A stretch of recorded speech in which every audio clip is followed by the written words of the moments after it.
প্রায় ৩০ বছর জলাবদ্ধতায় বসবাস কুমিল্লার চাঁদপুর এলাকার লক্ষাধিক মানুষের। এতে ব্যাহত হচ্ছে নগরবাসীর স্বাভাবিক চলাচল।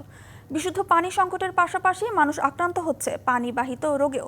স্থানীয়দের অভিযোগ, পুরাতন গোমতী নদীতে বাঁধ দিয়ে মৎস্য চাষের নামে পানি নিষ্কাশন বন্ধ করায় এই জলাবদ্ধতা।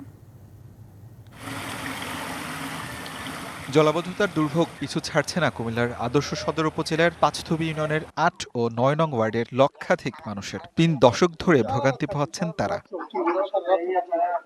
বিশুদ্ধ পানির চরম সংকটে চর্মরোগ, পেটের পীড়াসহ নানা রোগে ভুগছেন সবাই। শিক্ষার্থীদের স্কুল কলেজে যেতে এবং রোগীদের চিকিৎসকদের কাছে নিতেও পড়তে হয় দুর্ভোগে।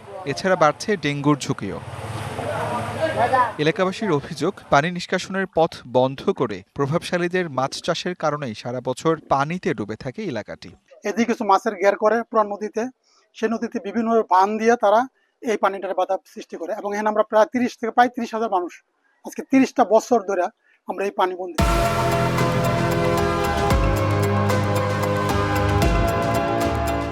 রাস্তায় আগে ছিল, রাস্তায় শুধু, এখন একদম বাসা বাড়িতে উঠে গেছে। ক্লিনিকে প্রত্যেক দিন এগুলারে নিয়ে যাইতেছে, জ্বর, কাশি, সর্দি, এগুলা বাচ্চারা নিয়ে অনেক সমস্যা।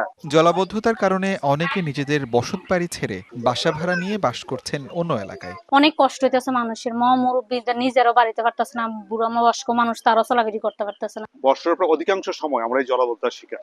অনলি শীতকালটা হয়তো আমরা কিছুটা মুক্তি পাই জলাবদ্ধতা থেকে। বিষয়টি নজরে এসেছে, স্বীকার করে নিরসনে কার্যকর ব্যবস্থা নেওয়ার কথা জানালো উপজেলা প্রশাসন। স্থায়ীভাবে সমাধানের জন্য যা যা করা লাগে, পানির প্রবাহ যেখানে যেখানে বাধাগ্রস্ত হচ্ছে আমরা সেগুলো সরানোর উদ্যোগ নিব এবং জলাবদ্ধতার এই নিরসনটা স্থায়ী সমাধানের জন্য যে যে উদ্যোগ নেওয়া দরকার, যা যা করা দরকার, উপজেলা প্রশাসন সেগুলো খুব দ্রুততম সময়ের মধ্যে নিবে।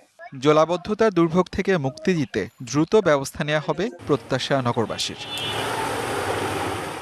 DVC news desk.